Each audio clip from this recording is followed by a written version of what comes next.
عشق محبت عشق محبت عشق محبت عشق محبت. آپ نے سنا ہوگا امام ابو یوسف کو جانتے ہیں؟ طلبہ تو عام طور سے قاضی امام ابو یوسف جو امام اعظم کے شاگرد رشید ہیں ان کو تو جانتے ہی ہیں. امام اعظم کے چہیتے شاگرد سیدنا امام ابو یوسف رحمت اللہ تعالی علیہ، ان کا مزار مبارک بغداد معلی میں ہے. سیدنا امام موسیٰ کاظم رضی اللہ تعالی عنہ کا جہاں آستانہ ہے وہیں پہ تھوڑی ہی دور پر اسی احاطے میں امام ابو یوسف رضی اللہ تعالی عنہ کا بھی مزار پر انوار ہے. 7-8 مہینہ قبل میری آنکھوں نے ان کے در کرم کو دیکھ کر کے اپنی آنکھوں میں نور پیدا کیا ہے. میں ان کے دربار میں حاضری دے کر آیا ہوں. امام ابو یوسف رحمت اللہ تعالی علیہ کی ایک کتاب ہے جس کا نام ہے کتاب الخراج. کتاب بڑی معتبر ہے، اسی لیے میں اس کا ذکر کر رہا ہوں تاکہ کوئی حیدرآبادی یہ نہ کہے کہ یہ کفر کا فتویٰ دینا یہ بریلوی متشدد لوگوں کا کام ہے. میں ان کو یہ دکھانا چاہتا ہوں کہ بریلوی متشدد نہیں ہیں بلکہ اپنے اسلاف کی امانتوں کی حفاظت کرنے والے ہیں.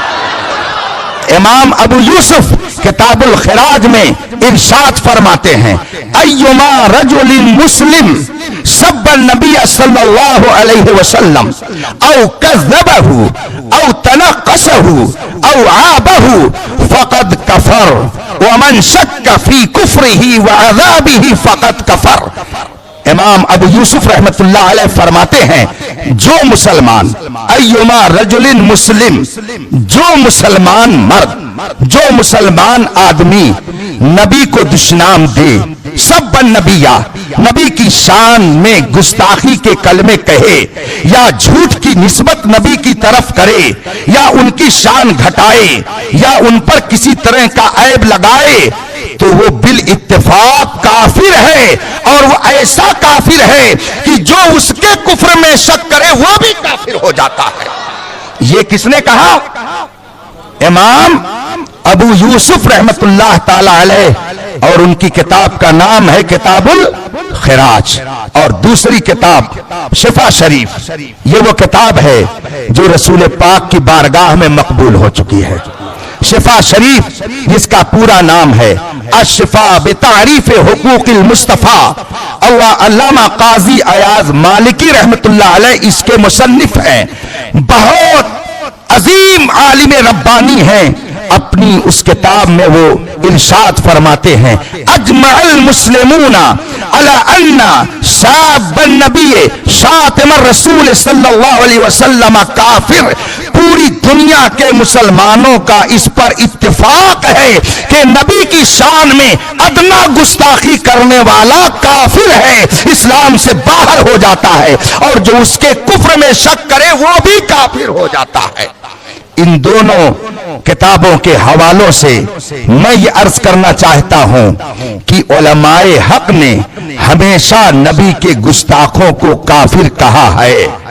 اعلیٰ حضرت نے یہ مسئلہ اپنی طرف سے نہیں نکالا. ہاں البتہ اعلیٰ حضرت فرماتے ہیں میرا طریقہ یہ ہے کہ اگر کسی نے کوئی بات کہی تو جب تک آفتاب کی طرح اس کا کفر روشن نہ ہو جائے میں اس وقت تک اسے کافر نہیں کہتا.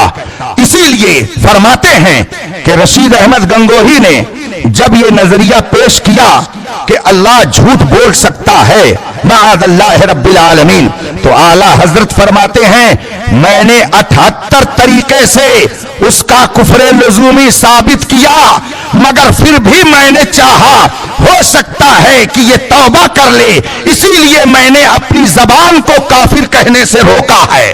اور پھر اسماعیل دہلوی کے تعلق سے فرماتے ہیں کہ اس کے بارے میں نے 70 طریقے سے کفر لزومی اس کا دیکھا اور ثابت کیا، مگر پھر بھی میں احتیاط کرتا ہوں کہ اس کو کافر کہوں. کیوں احتیاط؟